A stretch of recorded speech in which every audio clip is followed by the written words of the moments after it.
আসসালামু আলাইকুম রহমতুল্লাহি আবরাকাত। আমাকে যারা দেখছেন সবাইকে জানাই আন্তরিক শুভেচ্ছা অভিনন্দন।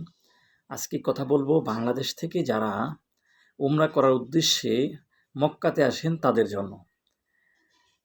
তাদের উদ্দেশ্যে আমার আজকে কথা হচ্ছে, আপনারা উমরা করতে আসার পূর্বেই আপনাদের জানা উচিত মক্কাতে এবং বাইতুল্লাহর কাছাকাছি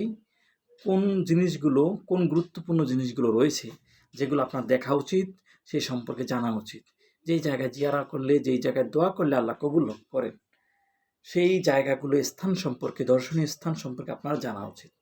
তা আমি আপনাকে 20টি পয়েন্ট নিয়ে কথা বলবো। প্রথমে হচ্ছে বাইতুল্লাহ, আল্লাহর গড় সংশ্লিষ্ট 10টি স্থান আপনাকে বলবো। প্রথমে হচ্ছে বাইতুল্লাহ। বাইতুল্লাহ সম্পর্কে আপনার জানা উচিত। বাইতুল্লাহ কখন সৃষ্টি হয়েছে, কীভাবে সৃষ্টি হয়েছে, কারা তৈরি করেছে, কীভাবে তৈরি করেছে। এরপরে হচ্ছে বাইতুল্লাহতে যখন আপনি প্রবেশ করবেন, বাইতুল্লাহর যখন কাছে যাবেন, তখন যেই জায়গাটায় হাজিরা তাওয়াফ করে, সেই জায়গাটার নাম হচ্ছে মাতাফ। এই মাতাফে দোয়া করলে আল্লাহ কবুল করেন। এরপর হচ্ছে জমজম কুয়া। জমজম কুয়ো ওখানেই রয়েছে। জমজম কুয়োর পানি খেয়ে দোয়া করলে আল্লাহ কবুল করেন। এরপরে হচ্ছে হাজরে আসওয়াদ পাথর। এরপরে হচ্ছে যেখানে চুম্বন খেতে হয়, তারপরে মাকামে ইব্রাহিম, যেই পাথরটির উপর দাঁড়িয়ে হযরত ইব্রাহিম আলাইহিস সালাম কাবাঘর নির্মাণ করেছিলেন, সেই পাথরটি ওখানে আছে। এবারে বাইতুল্লাহর দরজা, কাবাঘরের দরজা, সেটি একটি স্থান। এরপর হচ্ছে হাতিম, যেই জায়গাটা কাবারই অংশ বলা হয়। হাতিম কাবার সংলগ্নে একটি ঘেরাও করা একটি জায়গা রয়েছে, কাবার পাশে সংশ্লিষ্ট। যে হাতিমের মধ্যে নামাজ পড়লে কাবার মধ্যে নামাজ পড়ার সওয়াব হয় বলেই গণ্য করা হয়। সেই জায়গাটি সম্পর্কে বলছি।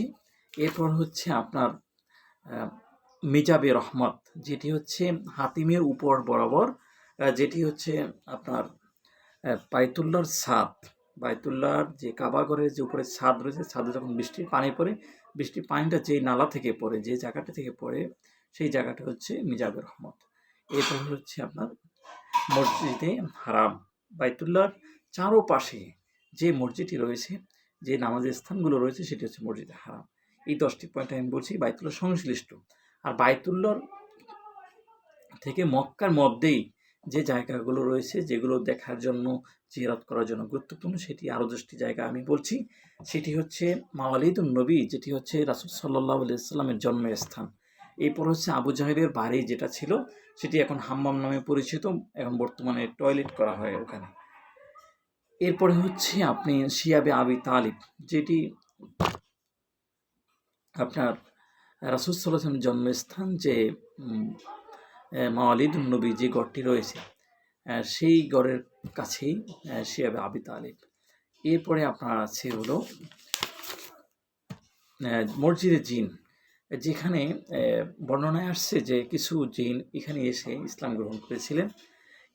এটার নামে, এই জায়গাটা চিহ্নিত করে রাখার জন্য মসজিদে জিন নামে একটি মসজিদ রয়েছে, এটি গুরুত্বপূর্ণ।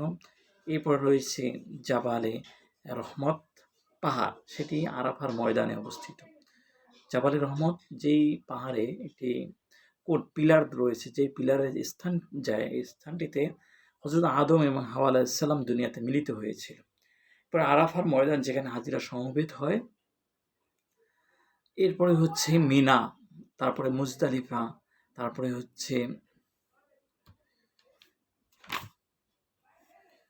জাবালে নূর, যেটি হচ্ছে হীরা পর্বতের গুহা, যেখানে আল্লাহ রাসূল ধ্যানমগ্ন ছিলেন। ওহী এসেছিলেন প্রথম, যখন আল্লাহ রাসূলের উপরে ওহী আসে, সেই জায়গাটা হীরা পর্বতের গুহা, সেটি গুরুত্বপূর্ণ। যখন মক্কায় হাজিরা আসেন, তখন এই হীরা পর্বতের গুহা দেখতে আসেন। এরপরে আপনার জামরাত, যেখানে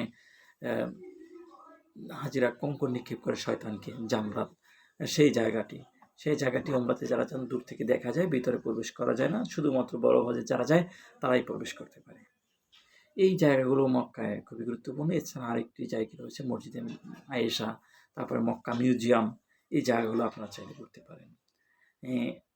আমি কিছু গুরুত্বপূর্ণ বিষয় আপনাদেরকে বলছি। আশা করি এই বিষয়গুলো সম্পর্কে বা আরও অন্যান্য বিষয় সম্পর্কে আপনারা জেনে আসতে পারলে আপনাদের জন্য ভালো হবে, এবং আপনাদের উমরা সফর সুন্দর হবে, এবং আপনাদের উপভোগ করার জায়গাটা সমৃদ্ধ হবে। সবাইকে ধন্যবাদ জানিয়ে আজকের কথা এখানে শেষ করছি। আসসালামু আলাইকুম ওয়া রাহমাতুল্লাহি ওয়া বারাকাতুহু।